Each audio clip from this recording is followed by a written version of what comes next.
As pinturas de pequeno formato de Daniel Feingold constituem-se pelo exercício crítico tautológico sobre as possibilidades da pintura a partir de preceitos plásticos estruturais impostos pelo pintor. Tal enfrentamento, que concilia aspectos racionais e imprevisíveis, possui notória filiação da melhor pintura norte-americana e europeia.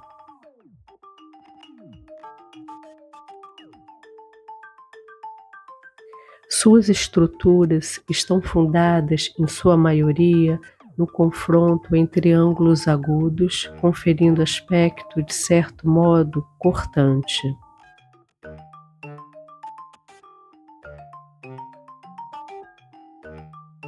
O enfrentamento plástico-estrutural quase modular destas pinturas aproxima-se muito das experiências críticas dos meta-esquemas de Elliott Sica. Os meta-esquemas representam menos um exercício plástico formal e mais a conduta ética e exemplar de um artista cujo modus operandi está fundado em seu exercício crítico, reflexivo e investigativo. Além disso, e não menos importante, promoveu no Brasil o entendimento dos preceitos e ocupação espacial modernos.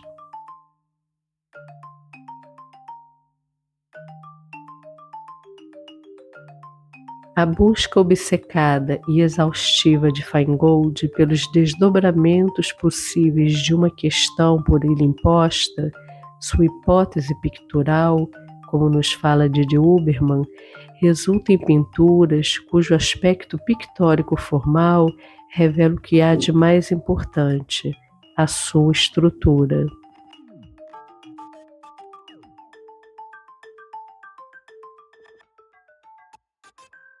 Suas pinceladas retas e racionais, paradoxalmente, conferem subjetividade ao expor explicitamente temporalidades. A fatura revela o gesto contido do artista, fundado numa extrema racionalidade.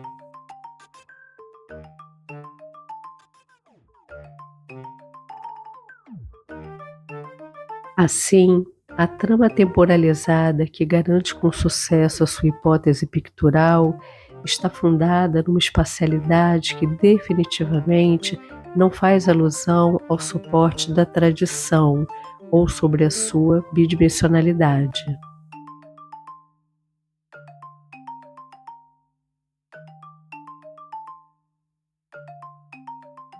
Sobre este tema será utilizado aqui, em substituição ao termo suporte, o conceito de superfície inicial, isto é, o lugar autônomo que dá início ao processo de uma pintura e que desaparece na sua conclusão.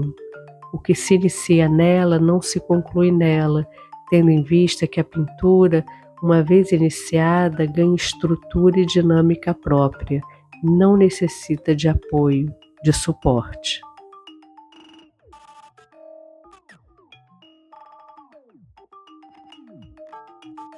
A superfície inicial passa a coexistir entropicamente na espessura da pintura. Ressalta-se que a superfície inicial não se refere apenas à sua constituição física, senão, e principalmente, a seu aporte conceitual.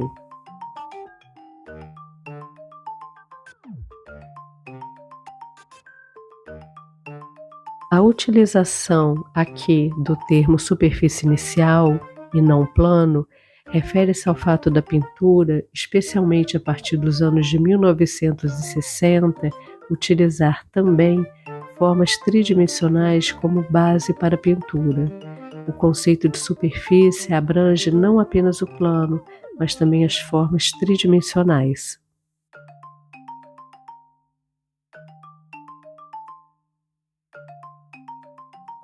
Assim, as pinturas de Feingold, com suas múltiplas profundidades, espessura, possuem estrutura complexa e autônoma. Não aborda questões espaciais da tradição moderna ou, de outro modo, suas pinturas não são respostas a uma discussão crítica sobre o espaço que a antecede, o plano suporte, senão fruto de uma tectônica complexa, retilínea, angular e nuclear.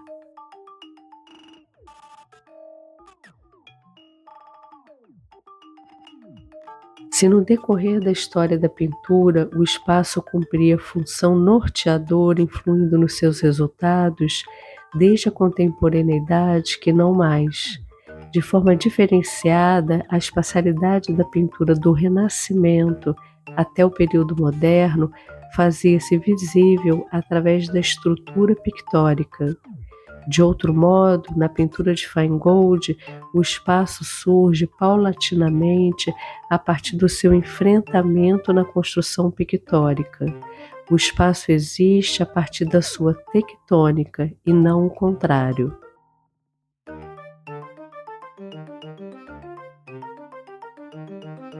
A influência da superfície inicial no conteúdo de uma pintura localizamos muitas vezes em obras contemporâneas na afirmativa do formato janela da tradição, quando a sua orientação ortogonal é considerada. Nesta série de Feingold, a pintura emerge a partir de uma construção nuclear de natureza centrífuga, ou seja, de dentro para fora, autonomamente.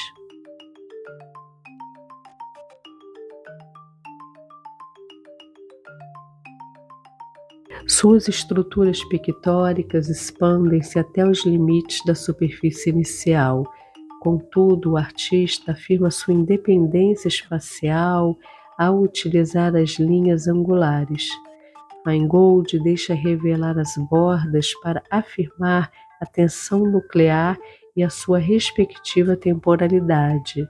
Sob esse aspecto, podemos comparar com as pinturas nucleares de Antônio Bandeira.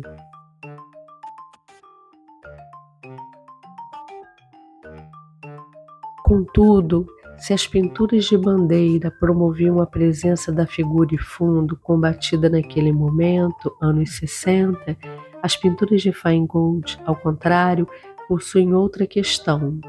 Suas pinceladas largas, que variam com o uso do bastão a óleo, trincha ou pincel chato, não possuem a varredura em contínuo da tradição, senão iniciam-se e concluem-se de forma arredondada.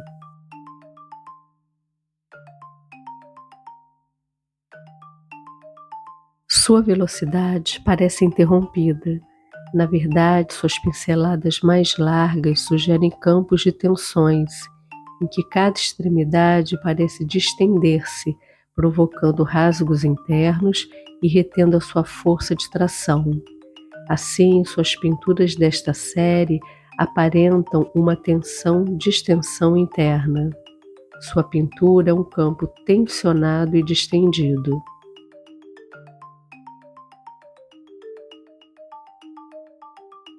Suas estruturas angulares também promovem dinamismo ao romper com a estagnação ortogonal da superfície inicial, tal qual na estrutura da pintura barroca, sobrepondo faturas diferenciadas que variam entre pinceladas largas, grafismos, transparências e abertos que revelam outras profundidades indefinidamente.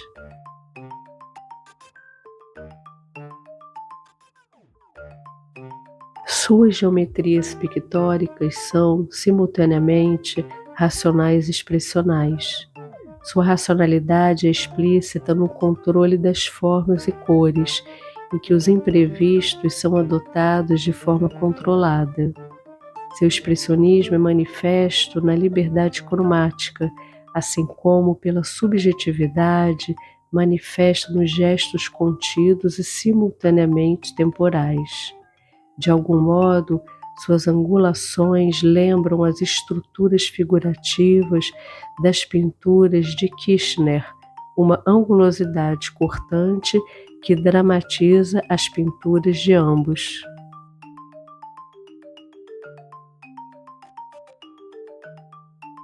Suas pinturas possuem uma visualidade contemporânea.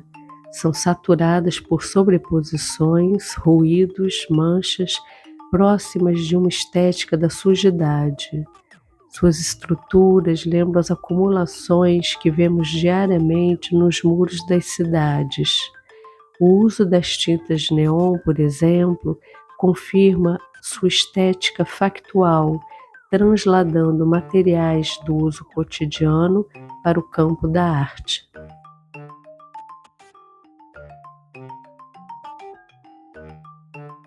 Noutros momentos, suas pinturas convertem-se em figuras pictóricas, dada sua autonomia frente ao espaço.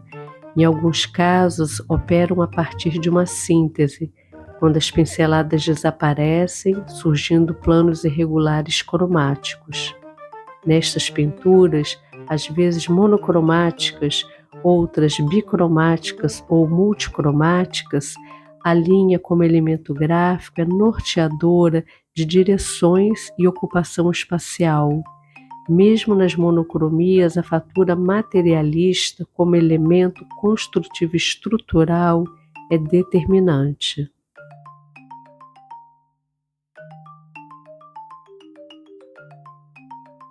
Noutros casos, o artista mantém suas formas nucleares dirigidas pelo grafismo das linhas, em que cria situações de luminosidades ou de algum tipo de contraste.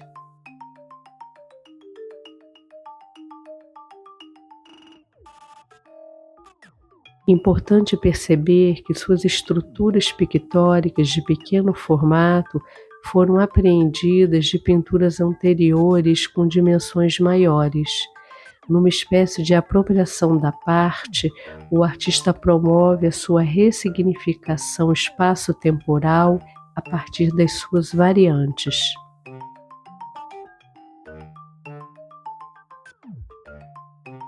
Especialmente relevante a sua produção em preto e branco, quando Feingold expõe radiograficamente a sua estrutura pictórica na sua essencialidade. Quando seus traços retilíneos acumulam no seu trajeto simultaneamente o preto, o branco e o cinza, aparentam certa tridimensionalidade, consolidando assim a sua concretude.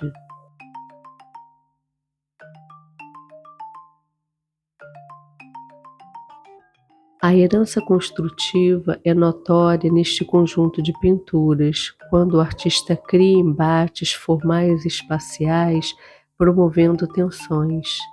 Assim, é importante destacar que a herança do pensamento construtivo no Brasil, a partir das experiências concreta e neoconcreta, influenciou de forma decisiva na produção artística de vários artistas, incluindo Feingold. Contudo, trata-se de uma filiação, quando novas abordagens são construídas legitimamente a partir de tal experiência.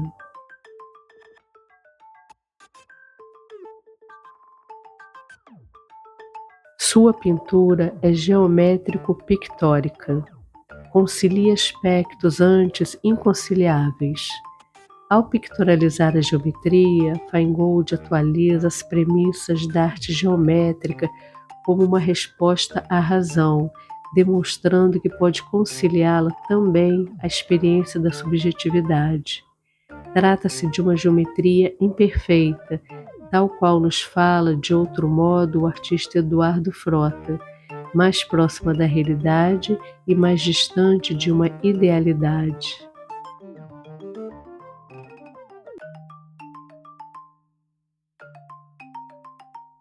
A questão que se apresenta nas pinturas geométrico-pictóricas de Feingold refere-se ao fato de não fazer uso da geometria a partir de uma ótica ideal, purista, como historicamente de praxe.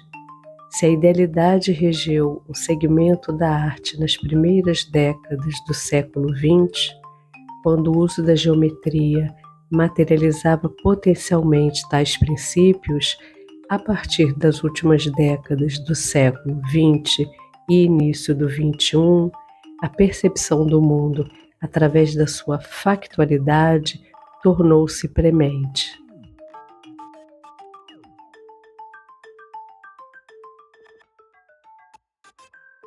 O mundo é geométrico. O urbanismo, a arquitetura, nossa referência de mundo é geométrica.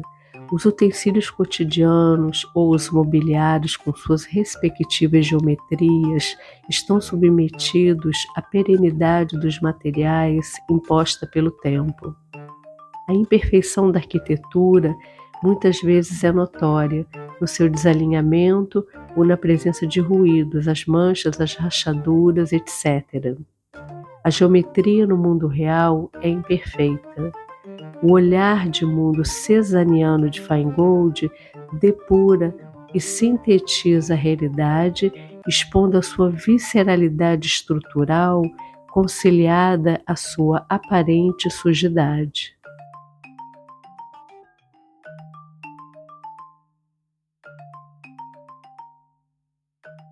Se nas últimas décadas a arte pública protagonizou o cenário artístico nacional e internacional, tendo em vista seu enfrentamento direto e imediato com a realidade, especialmente das cidades, revelando assim seus conflitos e modos de convivência com os mesmos, Feingold atualiza o exercício da pintura ao responder esteticamente igualmente às demais práticas artísticas atuais, ou seja, a vontade de ordem perante o caos.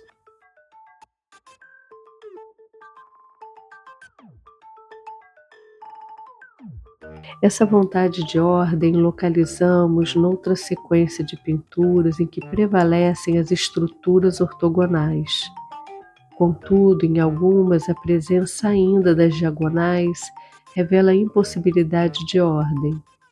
Noutras, prevalece a absoluta ortogonalidade, que aparentam a sua estabilidade, a sua falta de fluxo. Noutras ainda, uma espécie de labirinto, que de algum modo indica a impossibilidade de se alcançar algo.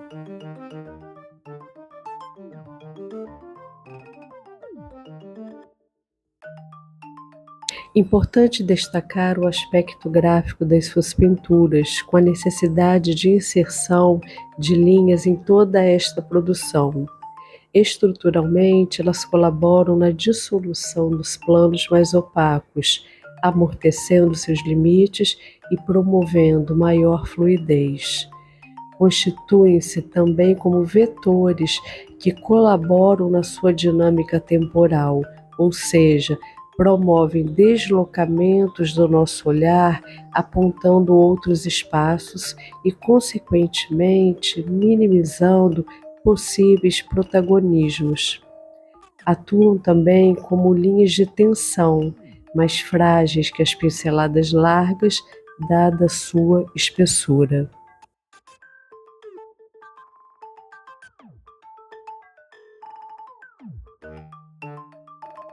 Soma-se à atualidade da sua abordagem na pintura a presença e consequente domínio de técnicas tradicionais e suas referências históricas. Indubitavelmente, suas pinturas são frutos de quem realmente conhece o melhor da pintura e sabe praticá-la de modo autoral.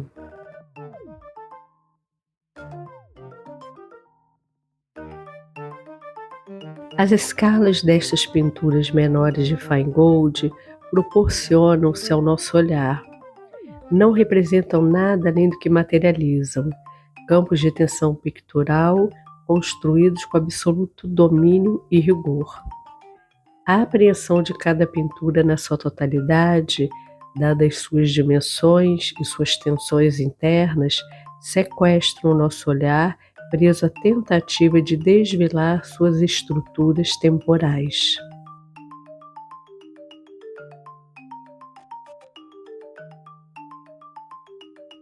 A materialidade das tintas nas suas pinturas, presente continuamente, possuem participação relevante na estrutura da sua geometria pictórica. Se, por um lado, pinceladas distendidas e linhas vetoriais afirmam sua tectônica, por outro, a materialidade da tinta corporifica tal construção, conferindo seu sentido de existência. Assim, a arquitetura das suas pinturas concilia seus aspectos estruturais e corpóreos.